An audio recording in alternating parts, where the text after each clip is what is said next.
Natiklo ang isang tulak ng iligal na droga sa ikinasangbay bust operation sa Baguntaas, Valencia City, Bukidnon ng mga operatiba ng Valencia City Police Station. Kinilala ang drug pusher na suspect na si alias Ron, 41 anyos at residente ng nasabing lugar. Nakumpiska sa ikinasangbay bust operation ang 3 pakete ng hinihinalang shabu na may timbang na nasa mahigit 10 gramo, isang Android phone at 500 piso bill na ginagamit bilang buy bust money.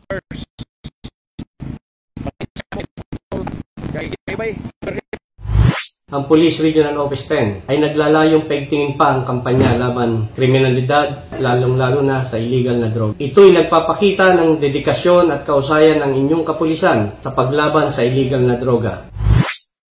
Ang drug suspect ay nasa kustudiyan ng Valencia City PNP na maharap sa kasong paglabag sa RA 9165 o Comprehensive Dangerous Drugs Act of 2002.